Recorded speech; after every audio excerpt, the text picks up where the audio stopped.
Hello and welcome to another video, and welcome to the Petersen HYPERCARS collection. Kicking things off then, we've got the design model from the 2019 Hennessey Venom F5. This was built to break the 300 mile an hour production car speed record that Bugatti and Koenigsegg were going for as well. There was quite a bit of controversy at the time in the video whether they'd actually achieved it or not. The diffuser on the back is quite aggressive looking. It's got an estimated top speed of 311 miles an hour and it's got a 6.6 litre turbocharged V8. Let's take a look around because this place really does take your breath away. I think I spy a Lamborghini Centenario over there. And it just shows you how crazy this room is. I just completely overlooked the Bugatti Veyron in full carbon finish. And it looks like this Centenario is full carbon finish as well.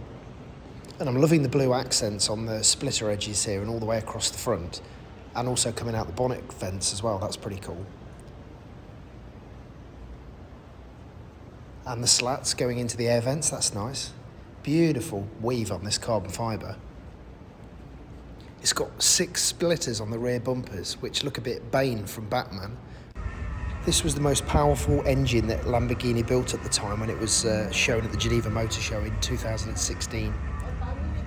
Created as a styling and engineering exercise to explore new mechanical and aesthetic possibilities for future Lamborghinis. These carbon wheels will be a bit expensive if you dinged them. I keep coming back to looking at these rear splitters. I think they're the main thing that people remember about this car. Really cool. Looks like we're going to see a lot of carbon in here.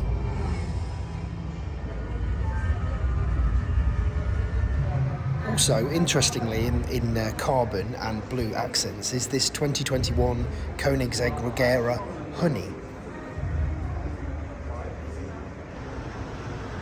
Now, the honey part apparently comes from a song written by Sebastian von Koenigsegg. Didn't know about that. Now, the reason this carbon fibre looks more shiny than what we just saw is this that has got crushed diamonds mixed into the weave. How crazy is that? And apparently this was the first hypercar to be sold with an NFT attached to it. Not sure if that's aged well. It's got a 0 to 62 of 2.8 seconds and a 0 to 124 miles an hour in 6.6 seconds with a 251 mile an hour top speed.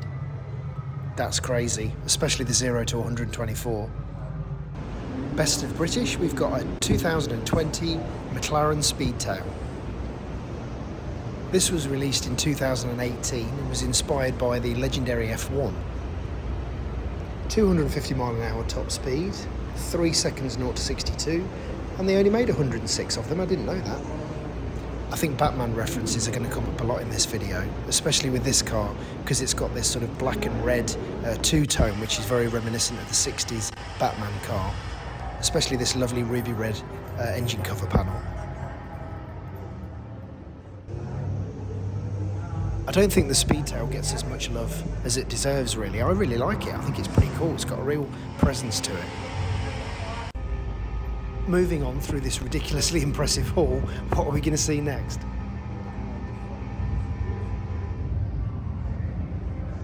Another car that I've never seen before. This is from a Chinese manufacturer. It's got some lovely detailing on it. It's an EV with 4 motors and 4 gearboxes. Now, I think this is the maddest car here by some margin. Just look at the crazy proportions and how much space is given over at the back to the engine. This is the 2020 Devel 16 V8 prototype. It's the first car introduced by Devel Motors, who are based in the United Arab Emirates. Nice touch having the name in the weave there. It takes its inspiration to look like a jet fighter, and the engine bay certainly looks like that. Yeah, absolutely crazy, it looks like a fighter jet. Look at these wings on the back. If that doesn't look like Tim Burton's Batmobile, I don't know what does. Sorry, another Batmobile reference.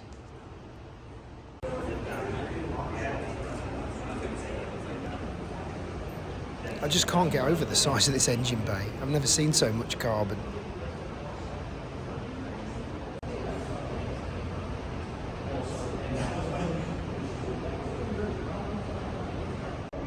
Even the wheels take your breath away with how intricate they are, and they're absolutely massive.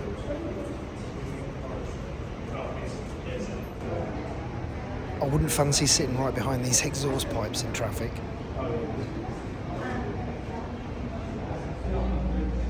As I mentioned before, the stance on this is crazy, and just look at the proportions, the amount of space that's given over to the engine bay compared with the cockpit area. I've never seen something with such a long wheelbase. The craziness goes on in the lobby of the Petersen as well. We've got a Ferrari FFX-K Evo, which is the track version of the LaFerrari. Actually looks quite normal compared with the Devel. Lovely Ferrari Enzo. I've still got a soft spot for these. They still look fantastic. I think they get better with age. It's hard to believe they stopped making these in 2004. It still looks bang up to date. And here's the future, the Pininfarina Battista. I think this looks lovely. It's quite understated compared with some of the stuff that we've just seen. This is a lovely update on the Shelby Cobra, 2021 Superformance MKIII-R. Looks fantastic. It's got some lovely modern up-to-date details on it. It certainly shows that you've just seen some ridiculous cars when you're slightly underwhelmed by a McLaren P1 in full carbon, and also a full carbon Senna. Ridiculous. Hope to get a go in one of these at some point. McLaren, if you can hook me up. What an amazing collection of hypercars. I'm still blown away by that. I hope you enjoyed it as much as I did. I definitely recommend anybody who's in LA to come and have a look if you're a car fan like myself. Lots of things that you've seen on the internet or you've seen through your time being interested in cars, and then it's just amazing to see them right in front of you. That's going to do it for today. If you like what you saw, why not consider liking and subscribing and hit the notification bell if you want to know when I've produced new videos. Lots of car content and car reviews, so it's definitely worth subscribing. Anyway, thanks very much for watching, and bye for now.